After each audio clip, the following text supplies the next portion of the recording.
10 महिन्यापासून प्रलंबित असलेले प्रकरण अवघ्या 2 तासात मार्गी, चंद्रशेखर भोयर यांचा आक्रमक पवित्रा। उच्च न्यायालय नागपूर खंडपीठाच्या आदेशानंतरही तब्बल 10 महिन्यापासून प्रलंबित ठेवण्यात आलेले ग्रंथपाल मयूर राजेंद्र बांडे यांचे प्रकरण शिक्षक महासंघाचे संस्थापक अध्यक्ष चंद्रशेखर भोयर यांनी शिक्षणाधिकारी कार्यालयात ठाम व आक्रमक भूमिका घेत अवघ्या 2 तासात मार्गी लावले।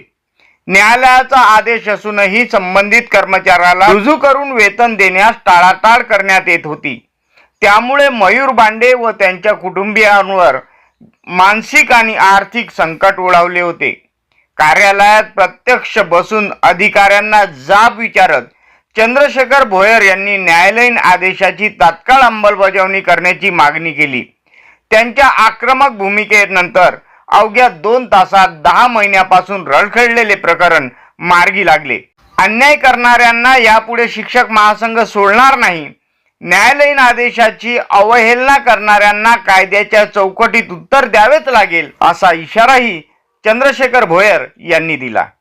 नमस्कार, मी चंद्रशेखर भोयर आज शिक्षणाधिकारी माध्यमिक यांच्या कार्यालयामध्ये सातत्यानं वाशिम जिल्ह्याचा जो दौरा केला, त्या दौऱ्याच्या निमित्ताने जे काही प्रश्न समोर आले होते त्यामध्ये मयूर बांडेचा मान्यतेचा विषय होता। न्यायालयाने त्याला 10 महिन्यापूर्वी आदेश दिले, परंतु शिक्षण व्यवस्थेतील अधिकारी यांच्या दिरंगाईमुळे त्या बिचाऱ्याला न्याय मिळत नव्हता। ते कुटुंब उपासमारीकडे चाललं होतं।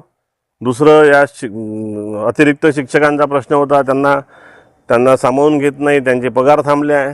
तिसरा काही ज्या मागच्या वेळेस वरिष्ठ निवड समितीचे प्रश्न होते त्या बाबतीत न्याय होत नव्हता। त्या सर्व प्रश्नासंदर्भात आज आम्ही ठिय्या मांडला आणि जोपर्यंत हे तिन्ही काम होत नाही तोपर्यंत आम्ही इथून उठणार नाही, अशा प्रकारची भूमिका माननीय शिक्षणाधिकारी माननीय सीओ साहेबांना सुद्धा सांगितली।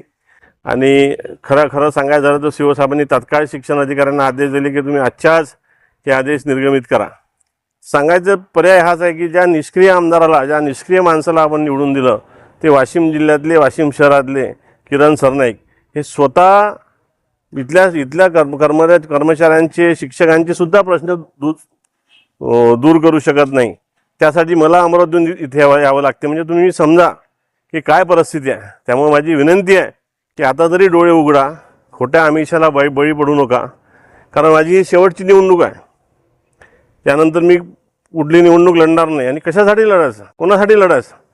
ज्या बुद्धिजीवी लोकांसाठी आपण लढतो त्या बुद्धिजीवी लोकांना जर समजत नसेल की कोण खऱ्या अर्थानं काम करते, त्यामुळं माझी विनंती की यावेळेस आपण सर्वांनी या सर्व गोष्टीचा विचार करावा। धन्यवाद।